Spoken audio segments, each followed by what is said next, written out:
Buenos días a todas y todos. Quiero empezar, mi charla es sobre participación ciudadana y quiero empezar mi charla con un dato al que le he prestado atención desde hace algunos años. En 2015, para las elecciones, participaron alrededor de 1.500.000 personas jóvenes entre 18 y 30 años. Hubo 1,5 millones de votantes entre esa edad. En 2019, esa cantidad de votantes jóvenes entre 18 y 30 años disminuyó a 1,050,000 más o menos votantes. Entonces, en 4 años, la participación en elecciones de personas jóvenes entre 18 y 30 años disminuyó casi la tercera parte, un 33%, casi 500,000 de votantes. Y creo que ese es un tema que debe llamarnos la atención, es un tema al que debemos prestarle atención y es un tema al que tenemos que dedicarles nuestros recursos. Voy a hablar sobre participación ciudadana, pero para eso primero quiero hablar sobre participación. ¿Qué es participación? ¿Qué es participar? Es tomar parte. Y podemos tomar parte en muchas cosas. Podemos tomar parte en un club de fútbol, podemos tomar parte en una asociación, podemos tomar parte en lo que se puedan imaginar. Entonces, participación es simplemente tomar parte. Y luego tenemos la participación ciudadana, que es tomar parte en asuntos cívicos, en asuntos en los que debemos ejercer nuestra ciudadanía. Es muy importante ejercer como jóvenes nuestra participación, porque nosotros somos no el futuro de Guatemala, somos el presente. Y tanto yo que tengo 25 años, tanto ustedes que tienen entre 18 y 25 años también, veo muchas caras conocidas, muchas caras jóvenes acá. Nosotros no somos el futuro, nosotros somos el presente de Guatemala. Y también lo son las niñas y niños, las adolescentes y los adolescentes. Son el presente, no el futuro de Guatemala.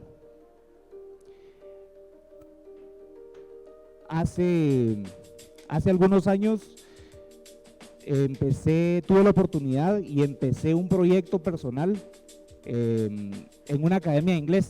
Quise poner una academia de inglés para enseñarle el idioma a niñas y niños, adolescentes, que pudieran luego, con los años, acceder a mejores oportunidades. Los idiomas son una herramienta que abre muchas puertas, entonces tuve esa oportunidad. Siempre he gustado mucho de la educación y creo que es un tema muy importante para el país. Entonces, tuve la oportunidad de tener este proyecto y estuvo funcionando durante 2 años. Y en ese tiempo pude ayudar a varias personas, a varias niñas y niños principalmente, que tenían muchos deseos de aprender inglés, porque era una academia de inglés, pero que no tenían el acceso a poder aprenderlo. No tenían la oportunidad para hacerlo. Entonces el proyecto se basaba en eso. ¿Y por qué menciono esto? Porque la educación es muy importante. La educación para mí es la base de cualquier mejora, de cualquier cambio que podamos hacer. El conferencista anterior mencionó que tenemos que motivar el cambio, pero para mí, ¿desde dónde se empieza? Desde la educación. He tenido también la oportunidad de acceder a algunas becas durante los últimos años. En 2019 fui becado por la Fundación Botín en un programa que se llama Programa para el Fortalecimiento de la Función Pública en América Latina. Y tuve la oportunidad de estar en la Universidad de Georgetown, Universidad de Salamanca, Universidad Autónoma de Madrid y Complutense de Madrid y otras instituciones. Y algo que aprendí estando allá es que no sé nada. Y es lo primero que tenemos que asumir todos. Yo solo sé que no sé nada. Siempre va a haber alguien que sepa más que yo y siempre va a haber alguien que sepa más que nosotros.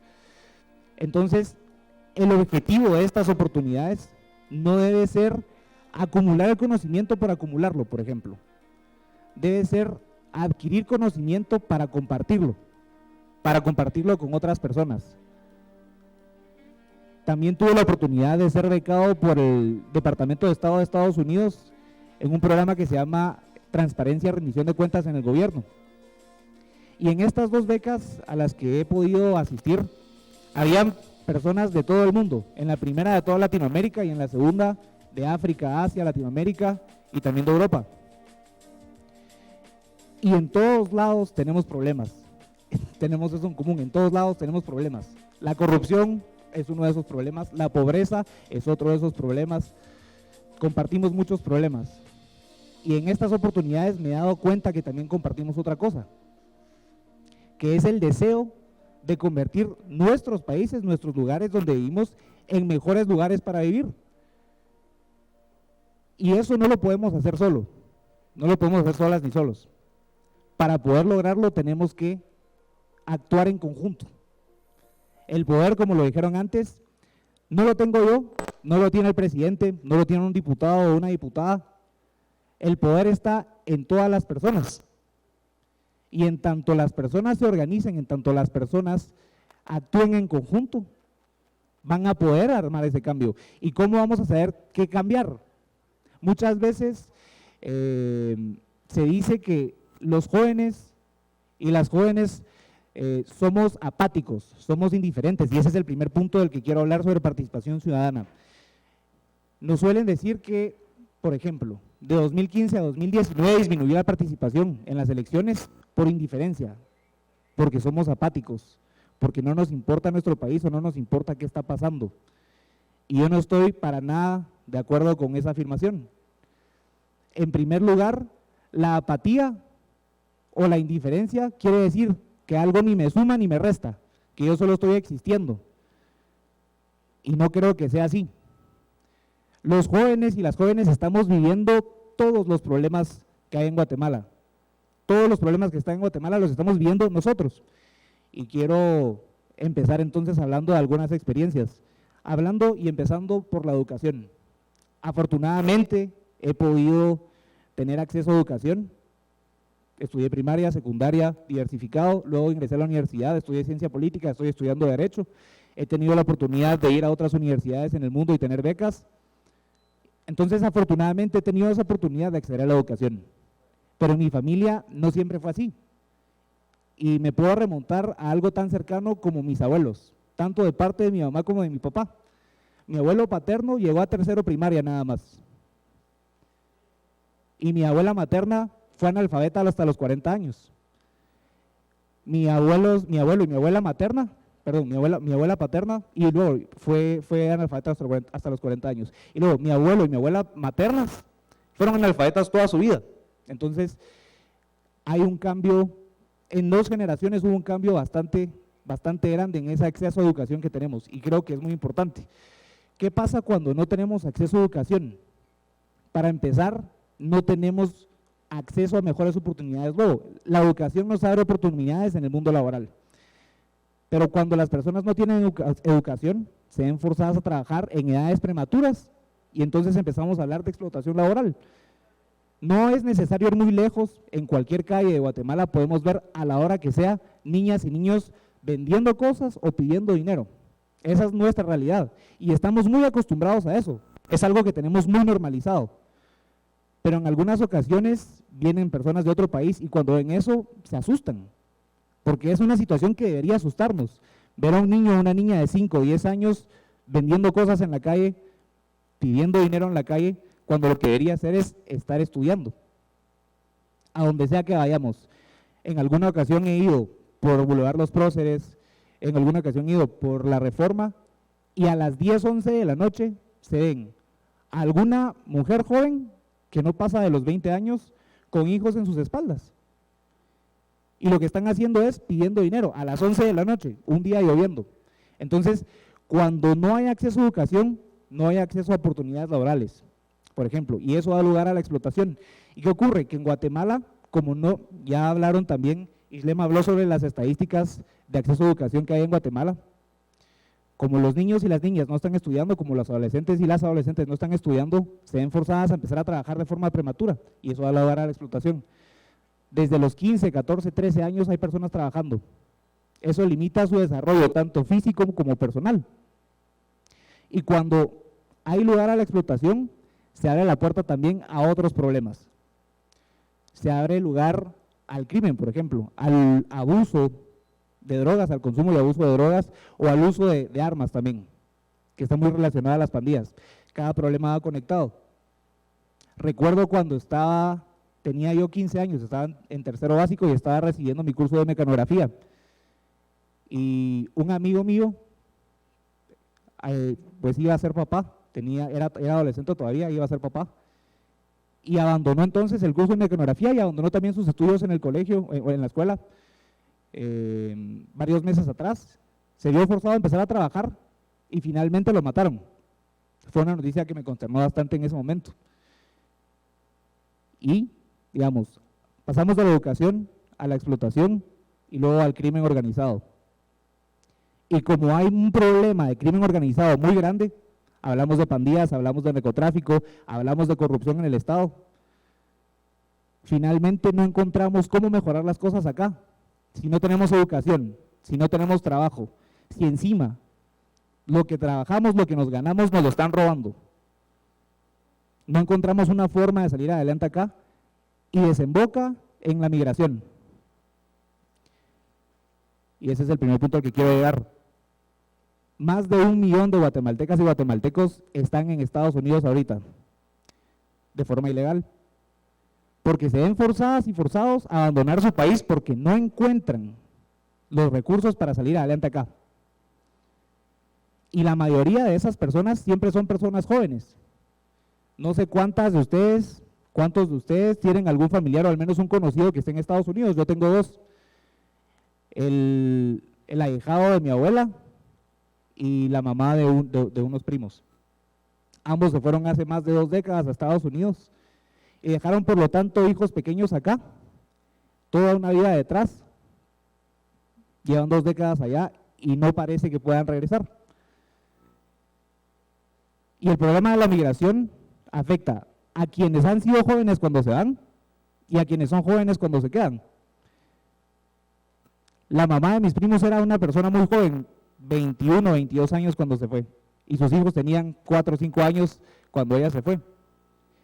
Y entonces, por eso les digo, la juventud no es el futuro, es el presente. Y los problemas no afectan al futuro nada más, afectan al presente. Y si queremos arreglar los problemas del futuro, tenemos que arreglarlos ahora, en el presente. No tenemos que dejarlos para después. Hay una actitud que a veces tenemos y es que cuando podemos hacer algo y no queremos hacerlo, es problema para el Carlos del futuro. Por ejemplo, si tengo una tarea que hacer, pero la tengo para dentro de un mes, no lo tengo que hacer ahorita, lo dejo para dentro de 3, 4 semanas.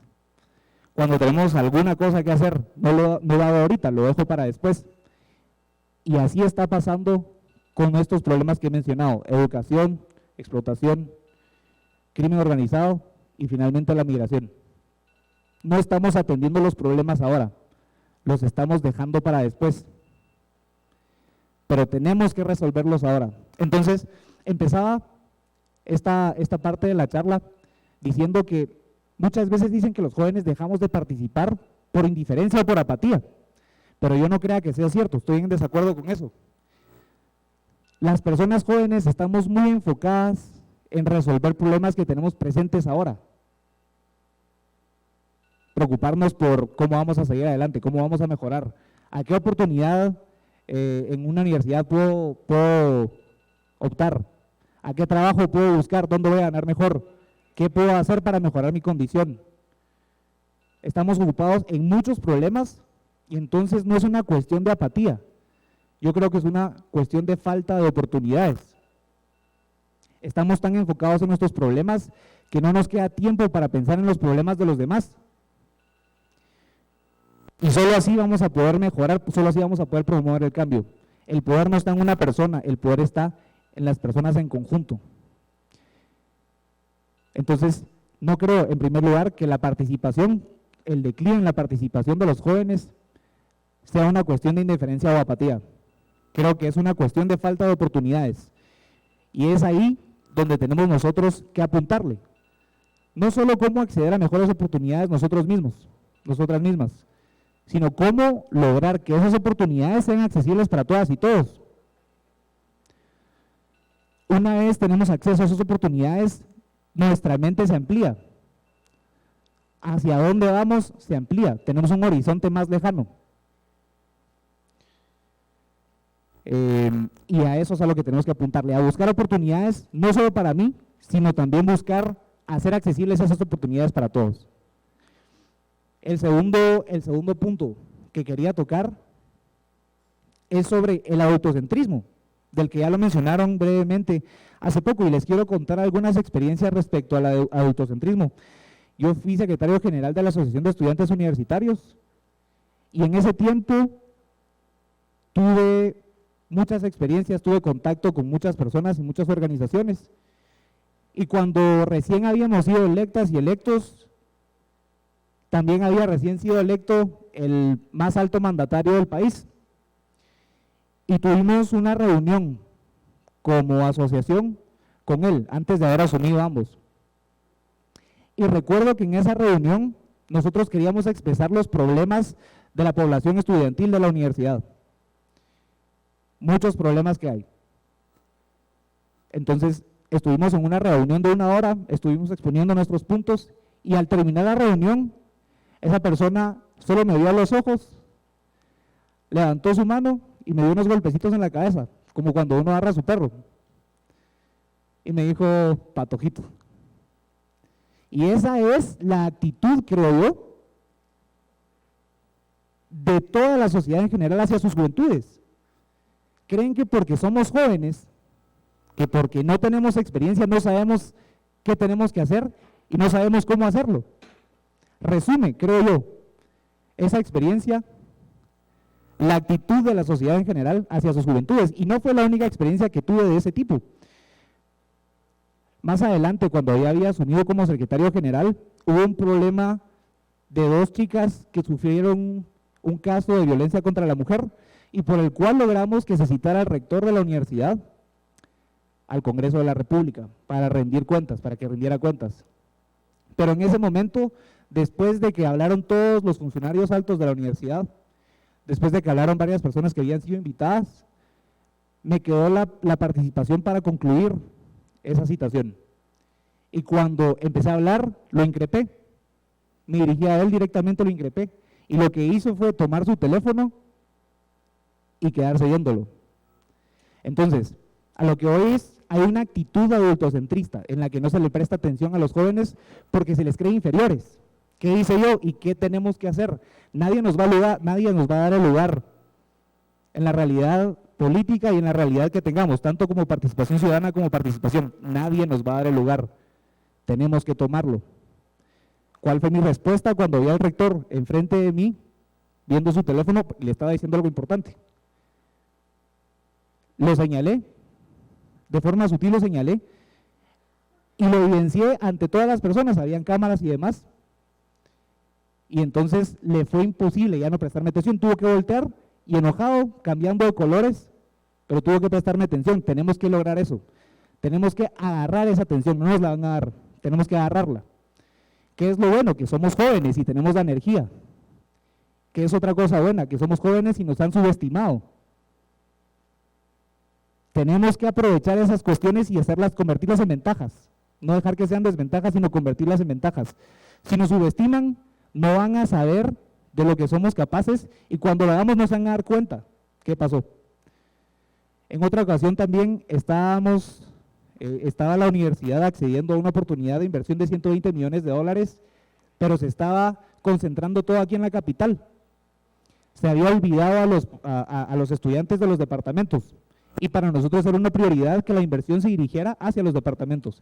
Entonces eso lo llevamos también al Congreso de la República, y pasó de nuevo que cuando estábamos exponiendo estos asuntos con las diputadas y diputados, 2 diputados simplemente interrumpían la participación de la asociación a cada rato. No les interesaba escucharnos, no querían saber qué teníamos que decir, porque ellos ya tenían un plan para esos recursos, porque ellos ya tenían algo acordado con otras personas, y nuestra participación les cambiaba sus planes. Entonces, finalmente ya no se dio esa oportunidad de inversión de $120 millones, pero lo que estábamos haciendo era dirigir los recursos a donde eran necesarios.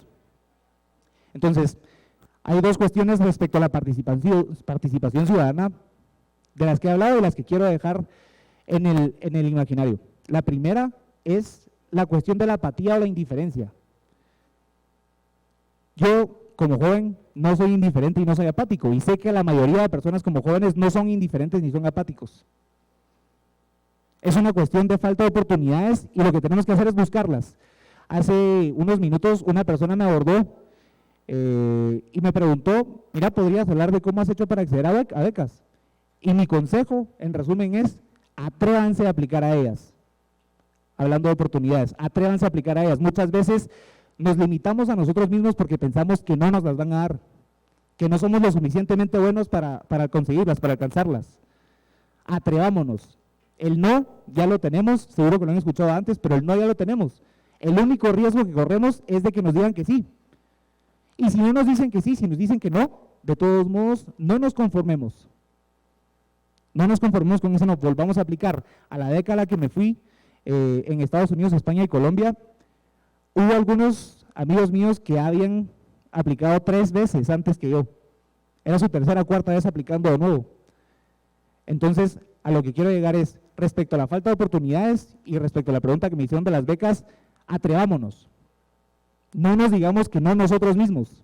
Y si nos dicen que no alguien más, no nos conformemos con eso, sigamos insistiendo. Y respecto al adultocentrismo, tampoco permitamos que los adultos, digámoslo, nos hagan de menos. Valemos, nosotros conocemos la realidad. Muchas veces nos tratan de ignorantes o nos tratan de que no sabemos qué está pasando. Los jóvenes sabemos qué está pasando, lo estamos viviendo. Muchos de nosotros estamos estudiando también para eso, desde ciencia política, derecho, nutrición, lo que sea. Hay muchos problemas que están afectándonos. Y no solo lo estamos viviendo, sino que muchos de nosotros y nosotras lo estamos estudiando. Así que no permitamos que por nuestra edad nos hagan de menos. Agarremos nuestro lugar, tomémoslo. Estas dos cuestiones influyen mucho en la participación ciudadana. La cuestión de la educación creo que es la base de todo, y la cuestión de no permitir que nos hagan de menos, darnos nuestro lugar. A partir de eso, creo que lo demás se va dando por naturaleza. Si nosotros tomamos oportunidades y si nosotros nos damos nuestro lugar como jóvenes, lo demás va a venir por naturaleza. Vamos a poder, no es necesario acceder al poder para hacer cambios, es importante, por supuesto.